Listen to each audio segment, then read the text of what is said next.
Con este retiro, si realmente fuera un retiro universal, no quedaría plata en el fondo. Vamos a darle la bienvenida a Carlos Adriancén, decano de la Facultad de Economía de la UPC. Muy buenas noches. Muy buenas noches, ¿cómo está?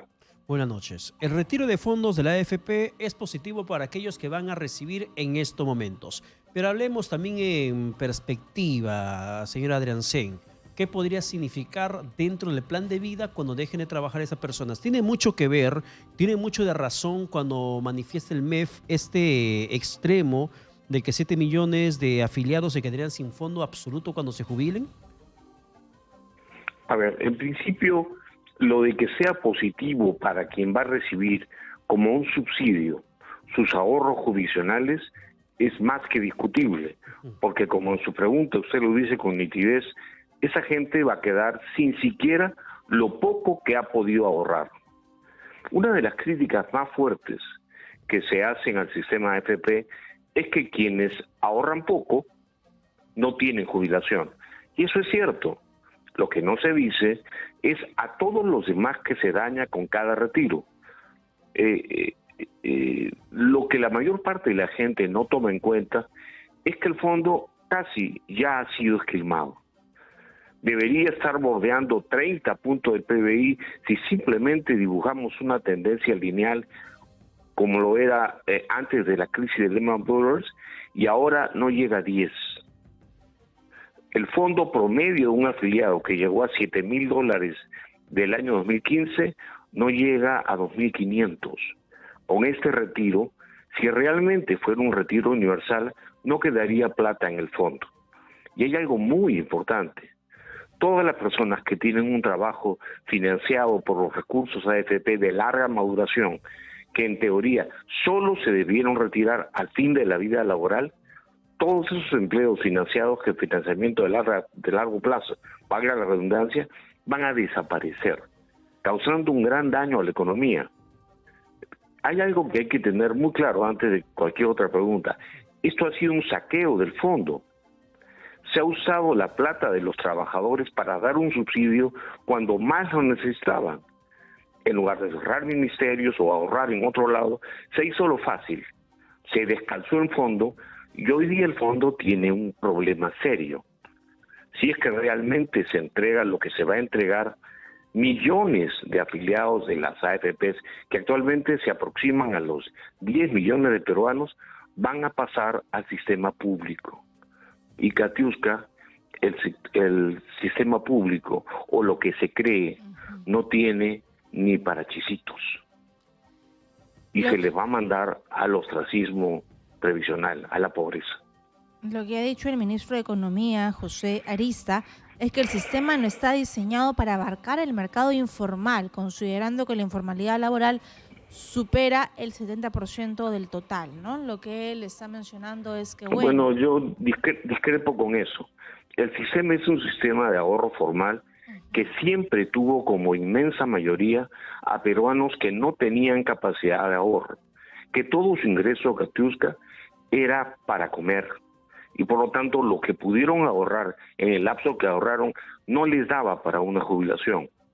La mayor parte de la gente que sí tiene buenos sueldos y que sí tiene jubilación o tuvo jubilación y la pudo sacar, digamos, se salvó.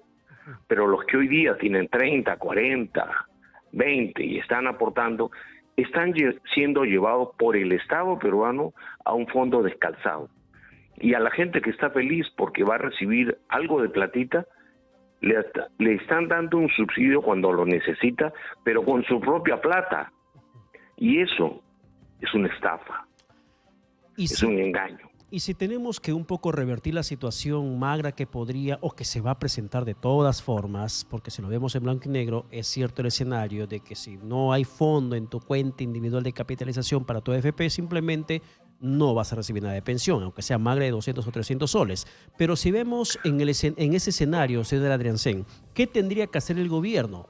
Más allá de la propuesta del presidente del BCR de que se incremente el porcentaje de retención del sueldo para poder así elevar esa cuenta individual. Estoy en total discrepancia con el presidente del Banco Central. eso de los que estén trabajando ahora paguen más para algún día recomponer el fondo, porque gran parte de los recursos se han vilipendiado, se han gastado mal. Para los retiros anteriores, Katiuska, se ha vendido baratito los activos que respaldaban a los jubilados.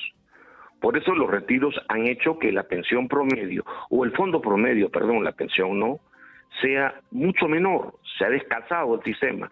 El daño ya está hecho. Me he pasado años criticando lo que se estaba haciendo. Primero se le prohibió que diversifique globalmente y luego se ha obligado a usar los recursos como un subsidio. En medio de la pandemia, claro que la gente tenía necesidades, pero se debió dar un subsidio de otros componentes del presupuesto, de esos ministerios lujosos que hay en Lima, de toda esa plata para consultorías que se gasta en Lima. De ahí se debió ayudar a la gente y no dejarlos sin jubilación. Hay millones de peruanos que no tienen ni el guardadito que supuestamente tenían, que era muy pequeño, que no daba para una jubilación y que se han malbarateado. Es como si ustedes hubieran vendido sus autos desesperados. ¿Saben cuánto le van a dar por el auto? Bueno, eso pasó ya. O sea, no es que tenga una solución fácil. La solución, entre comillas, que se está haciendo en este tiempo es metiendo más y más jóvenes a un ritmo 3 veces mayor al crecimiento de la población al sistema. Es decir, se está tratando de evitar que se note que está pasando lo mismo que pasó en la época en que se esquilmaron los fondos del sistema del IPSS, el Instituto Peruano de Seguridad Social, donde se levantaron la plata varias veces y se licuaba por inflación. Ahora no hay inflación, esto es bueno, pero hubo una pésima regulación del sistema y con estos retiros el sistema está severamente descalzado. ¿Y qué debería pasar la siguiente semana donde se va a debatir el 7º retiro de las AFP? Hay una gran expectativa. Bueno, sería muy bueno que el ministro explique que eso sería un crimen económico, porque se llevaría a los que no pueden retirar a un sistema completamente descalzado que va a tener que ser absorbido por el Estado seguramente, un Estado que no les va a poder dar una jubilación decente.